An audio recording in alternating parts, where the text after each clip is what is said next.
be 7:21 now. Royal Mail says it is unable to send letters and parcels overseas after what it's calling a cyber incident. It's telling customers to stop sending items abroad while it tries to resolve the issue. The firm said there are also minor delays to deliveries into the UK, but domestic deliveries, they say, are unaffected. Professor Kevin Curtin is a technology expert at Ulster University. Good morning to you, Kevin. Thanks for being here. Good morning, Elaine. What happened here, Kevin?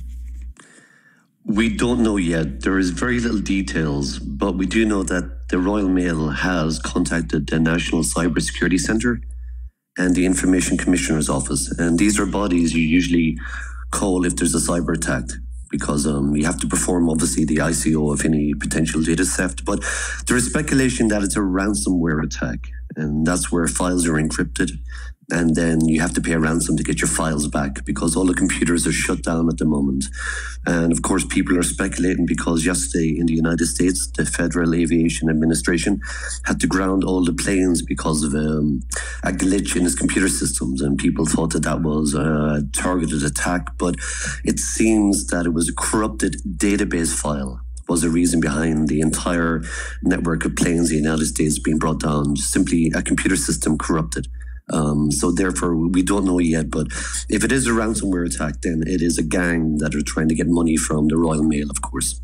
Does that mean then that customers' personal information could be affected? If it's a ransomware attack, of course, they generally try to exfiltrate the information as well. So they would try to get the information, but generally, no, they just want to get money. They're not so much interested in the details, but it depends on how much they grab. But it's the main thing is just complete disruption to any systems as well, because everything has to be recreated again after a ransomware attack, because you cannot leave anything on the machines in case it gets reinfected again. Has anything like this ever happened at Royal Mail before? Royal Mail, like any, has been attacked in June, for instance. Again, they've had because they have a lot of systems. Again, it's a huge organisation with over 100 years, but it really is. But no, they've had attacks, and even yesterday, for instance, 2 government cabinet ministers, their Twitter accounts were hacked.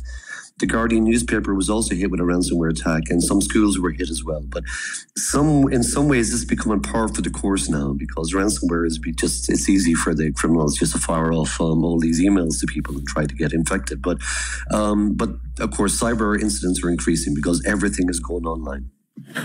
Just finally, Kevin, what does Royal Mail do now today? Like, what does a company do in the immediate aftermath of something like this happening in terms of investigation and also in terms of protecting itself from anything like this happening again? Of course, the tech guys will go through the audit logs and they'll see exactly where the infiltration happened, which employee probably clicked on something and downloaded something they shouldn't have, and they're able to find the endpoint again. But really, what they have to do is reinstall all the systems again, really, and then of course educate people about the dangers of clicking on links that they shouldn't do as well. But it really is a nasty operation. You really have to recreate all your systems from the ground up again. Thanks very much for that. Really appreciate it. Thank you. Professor Kevin Curtin there, technology expert at Ulster University.